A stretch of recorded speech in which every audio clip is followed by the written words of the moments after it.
hosting a call to action to really make folks aware about our effort to abolish slavery in the Louisiana State Constitution. I'm Maria Harness. I'm one of the co-directors with Step Up Louisiana. I'm also a board member with Incarcerate Louisiana. And we have some powerful speakers with us today. The first speaker we have is Mr. Devin with Sam Black and the Village Purple Devin.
There's not a day that goes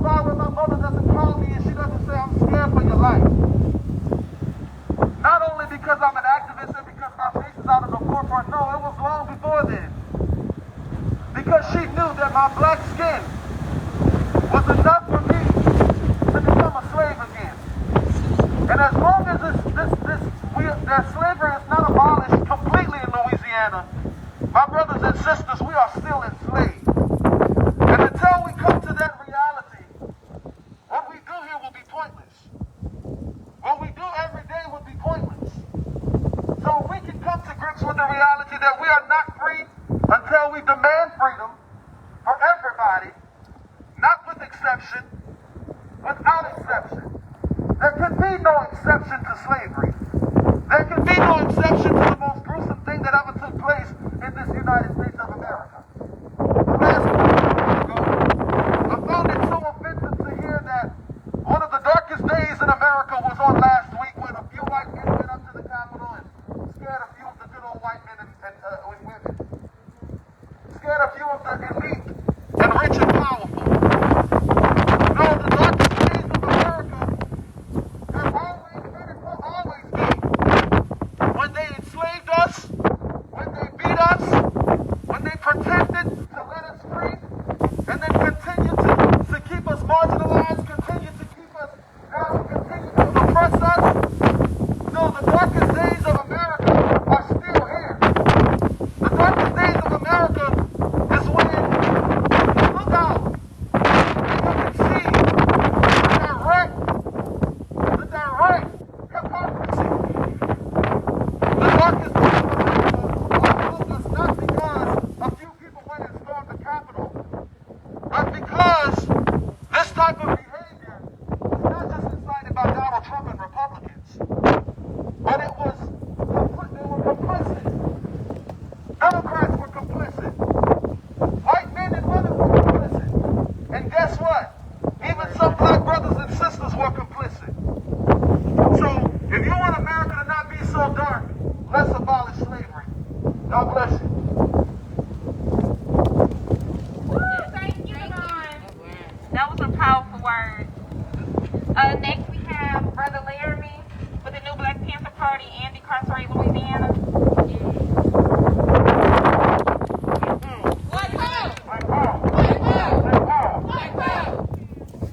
New Black Panther Party, one of the most politically educated organizations that you ever seen. So nothing goes by eyes, nothing flies by any means. I'm going to talk about the 13th Amendment. The 13th Amendment was created to enslave those who they didn't deem necessary. But we are necessary. We were born necessary. We were not slaves. We were enslaved people. We were not born that way. We were born human. We were born of God's grace. We were born of our ancestors. And our ancestors who were kings and queens of this nation. Not Africa, this nation. The land you are standing on. So do your history. In 1863, Abraham Lincoln thought he was doing us a favor. January 1st, he signed the Emancipation Proclamation. We thought they had a victory. We thought. And for 25 months, counted 25 months, he signed the 13th Amendment. He agreed to it that if anybody who was a slave who was in jail, they could be treated as a slave. That is wrong. 100% wrong. And that's the same time that the Ku Klux Klan was created. Involuntary servitude, whatever you want to call it, if you want to call it workplace program, it's the same thing. So Abraham Lincoln wasn't the best thing that happened to black people. Black people are the best thing that happened to black people. The school to prison pipeline is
at LSU here.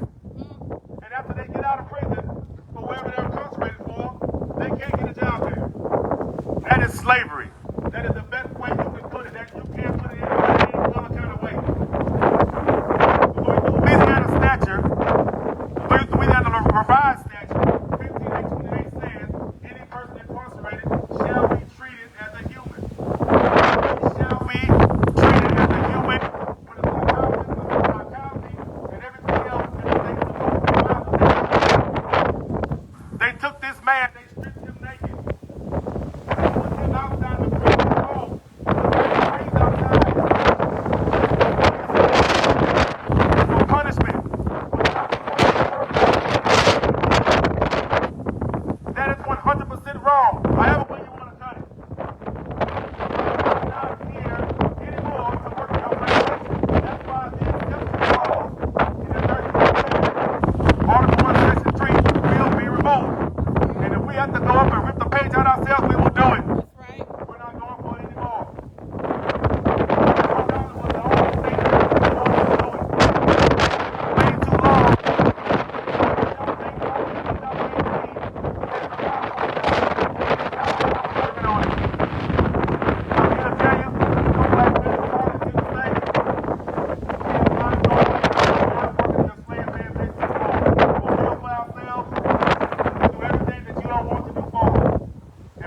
Black power for the day we live to the day we die. Black power. Black power. Black power. Black power. Black power. Black power.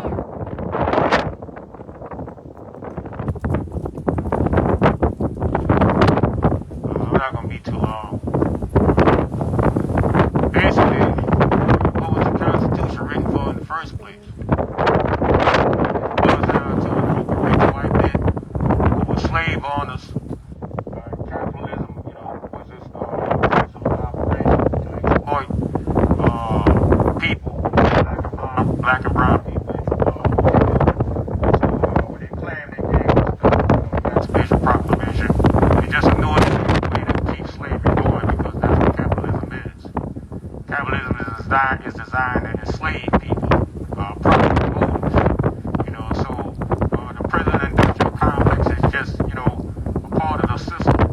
So you can create crime or place black people at a disadvantage, then that's what you're going to do. You can escalate the numbers. Like, for instance, these laws like vagrancy and all these types of things, those things that you might have seen. You can do that once the slaves are freed up. They really have no place to go. So they on the spot to recapture them. And so if you look at it from that perspective, then you understand why the Constitution is necessary in the 13th Amendment. So I want to talk about abolishing the system. Commitment and dedication. Not in an abstract, but in real time. The funny part is that George Washington, they were claiming under tyranny from the King of England. At the same time, they had slaves, so they own democracy, but and they both, knowing that innovative way to keep slavery going. It's part of the system because you so many things, that another way you or the depopulation program, the warehousing of what is now referred to as the surplus labor. And that surplus labor is the present black population you see here today. Even white people scrapping over jobs and, talking about outsourcing, things of that nature, and so becoming militant in a sense. So what does that mean for black people? So that's what the struggle is. We have to be realistic. To abolish this shit is going to take some sacrifice. What I'm saying? Black power.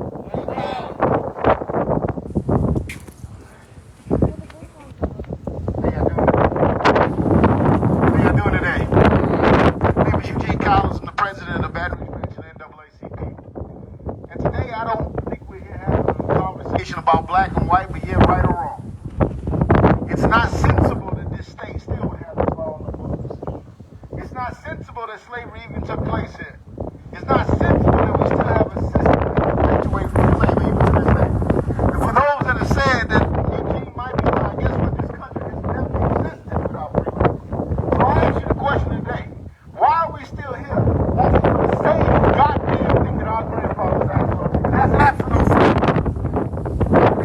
sometimes we have had a legislature that didn't want to do sensible things. We've had policymakers that didn't want to do sensible things. We've elected and voted for folks that didn't want to do sensible things. This is not about black and white. This is about right and wrong. This thing should not be on the books. And the vote for, to keep this on the books, is a vote against being sensible. So I ask not that you make this a black and white issue, but yet an issue of right and wrong. And ask yourself, why are we still having the same goddamn conversation our grandfathers had?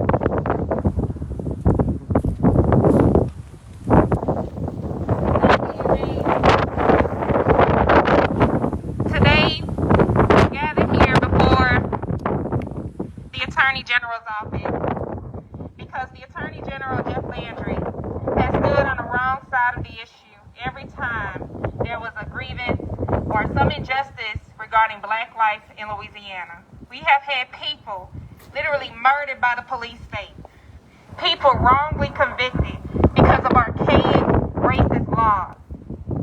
And the institution of slavery is still continuing in this state through our criminal justice system. You've heard it here. We've had a couple of people come up here and speak about the tragedies that incarcerated people face, just off the sense of being exploited, dehumanized, and subjugated in a very evil way, where there is no regard for human life, especially black life. And what we're saying today is Black Lives Matter, and we're saying Black Power on Martin Luther King's birthday, and we're demanding the abolition of slavery in Louisiana.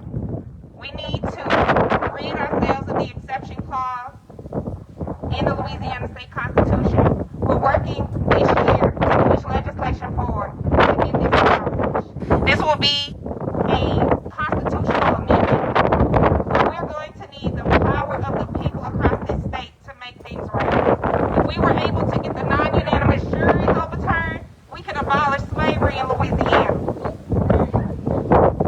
The time is now to take action and claim justice for not only ourselves, but for our ancestors. The wind is blowing pretty strong because my ancestors are here right now. This was land where plenty of plantations have uprooted itself and benefited off of free labor that our ancestors, enslaved Africans, here in this state. If you go down the street over to the state capitol, you will see carvings of two Africans, an African man and an African woman. The African man is cutting sugar cane, the African woman is picking cotton. For the state capitol to engrave those things on this building, our state legislator, our government for this state that governs the laws and tells us how we use our tax dollars and whatnot, for that symbol to be there tells a story that this state, this government knows the free labor that this economic foundation was built off of, and how we are etched out, the descendants of American chattel slavery, and people impacted by mass incarceration, economically excluded from really having a right to live a quality of life. We really have to understand what we mean when we say Black Lives Matter. And when we abolish slavery, and when we start pressing charges on the government for continuing slavery after it was abolished, and we have a lot of people that spend their lives out free we talk about the prison pipeline, but let's also talk about the ghetto to prison pipeline. We don't only need reparations for child slavery, but we need reparations for the systemic violence that's done by the hands of our state and our government. The black epidemic, the system of mass incarceration with the 94 crime bill, all of this was a lead up to where we are now. Just a few years ago, they found that we had more black people incarcerated in our criminal justice system than we had enslaved in 1850. What does that say? Louisiana is still the #1 carceral state in the globe per capita with incarceration. And all of the arrests mostly come from New Orleans and Baton Rouge. Now think about the black communities impacted by mass incarceration in this evil way. Think about how black children are impacted. Think about how black families are impacted. Think about how black women are impacted, black men.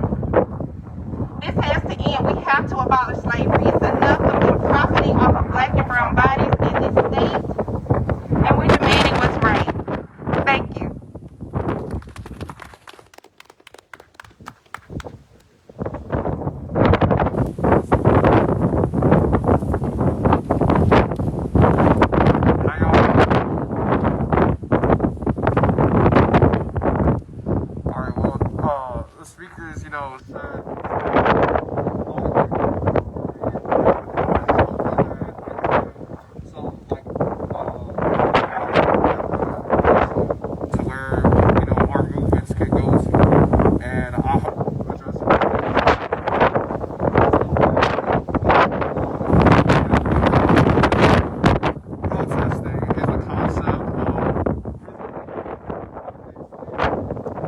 its origin.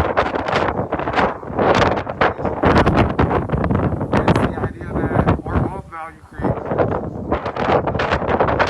that contradicts colonists out of Europe developed. They came here.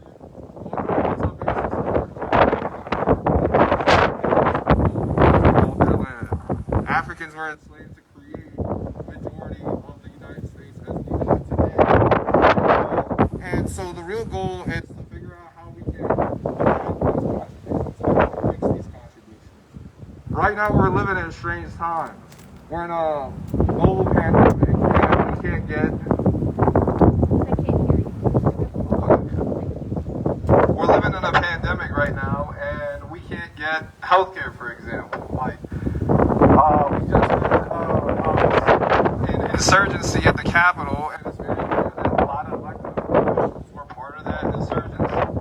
It's very clear that the United States government doesn't have an interest in helping people, and in this situation, we know that they don't have an interest in helping people. And majority black and, majority brown. This weekend is Martin Luther King weekend. Today is a birthday. There's a lot that goes on in defending the legislature. The civil rights movement wasn't, a situation where people gathered and talked about strictly voting. They couldn't vote. That was the point. And a lot of disruptive material. That was the point. They had sit-ins. They had mass protests. They clashed with police officers, etc. And there's been a lot that's been done, by our government officials to defang that history. And that's a direction we need to take it to. Unless we have a destruction of material, unless the people's monetary status, we can't really bring the change that we want to bring it to. And that brings me to LSU personally, and I started an organization, and we're trying to do a lot of the advocacy work that we've been talking about. LSU, it plays a very devastating role. If you look at the south side of LSU, you have a lot of white suburbs. On the north side and the west side, you have from the history of LSU, we know that, there's racist history that goes into it. The majority of buildings are named after Confederates, people that racialized others, committed genocide, had sharecroppers, disenfranchised minorities, majority black people, and we have to be able to use institutions like LSU to actually make material change. The main point that I'm trying to make. A lot of our conversations are about symbolic change, and symbolic change is good. Cultural change can bring material change, but we need to emphasize on the material so that, people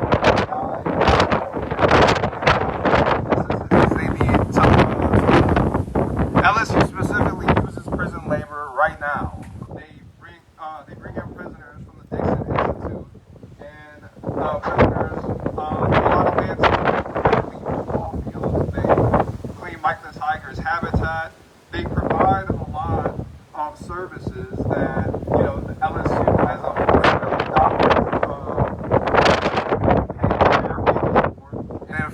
using the institution to enfranchise people. Is we need a movement behind these things. Typically, as politically, it's resist culture. It's this instance where an injustice happens and we point out some resistance to it. There's a very famous civil rights activist, you might find his original name is the SNCC during the civil rights movement, and he became an Africanist under the guide of Touré and Nkrumah. And when Kwame Touré specifically speaks about this, resistance is not a revolutionary movement. If Sally loses her job, there will be groups of people that look into why Sally loses her job, and they might even fight hard enough for Sally to get her job back. But that doesn't guarantee that other people won't lose their job, won't be exploited, etc. We need to build politics where we don't have to resist constantly, because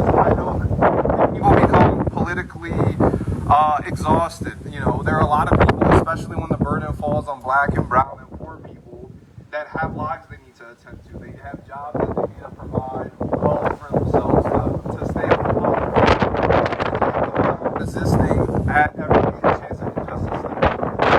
In specific random politics, there's a Mississippi, Cooperation Jackson, who I've taken great influence on. My organization, Democracy at Work, is basically democratizing the workplace, where workers own the means of production.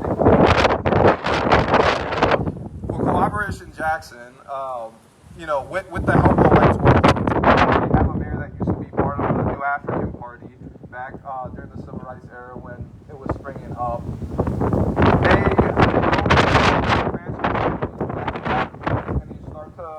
Try to build to where black and brown people are in production, and not just a black capitalist, but a brown capitalist.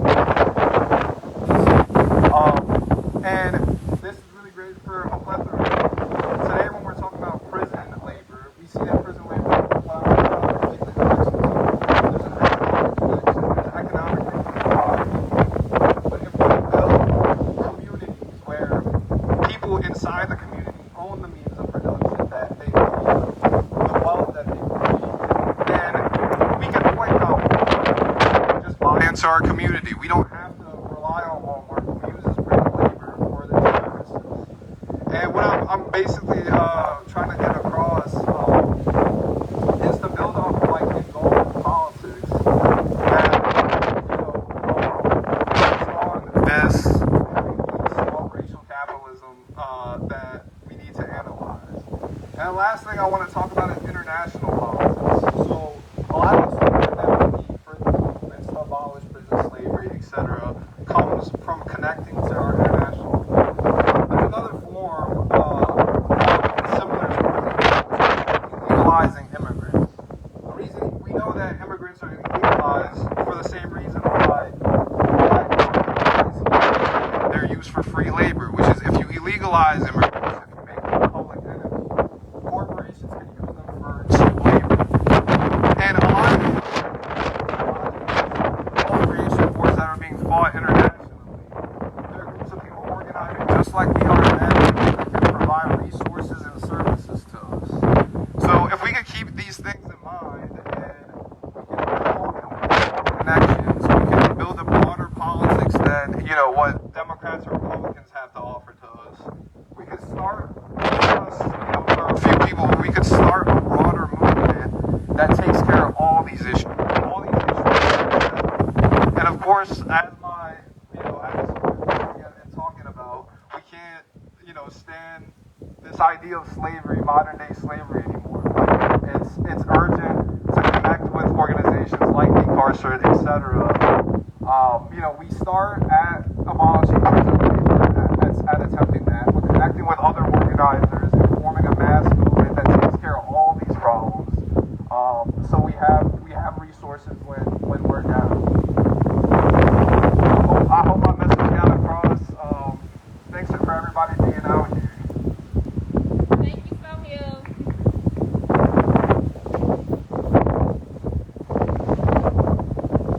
Curtis J. Henry Jr. Curtis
abolish, we will say no more. We'll say it no more right now. We have been tired of it. And we will not let up, we will not let down. The new Black Panther Party will be heard. The black and brown people of the nation will be heard. Louisiana will survive. We will turn everything from free labor into labor for our own people. We will bring economics back to our community.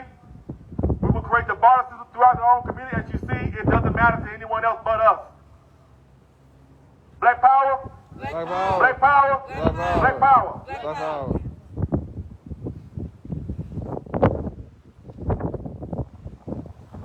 On behalf of one of our founders of Decarcerate Louisiana, Ilama Ngabo, he has written up his own interpretation and definition of what slavery is. And we, as Decarcerate Louisiana, stand behind this definition. Why slavery should be abolished as an exception under Article 1, Section 3 in the Louisiana Constitution. Slavery is the action of man or woman doing violence to another man or woman that results in terror, bloodshed, or even death. Slavery empowers a man or woman to make another man or woman his or her slave. Rather than applying the arts and sciences of remediation, slavery enables a man or woman to treat another man or woman as chattel, property, as something less than a human being. Slavery denies to human beings education, rehabilitation, human development, and that is immoral and a crime against humanity.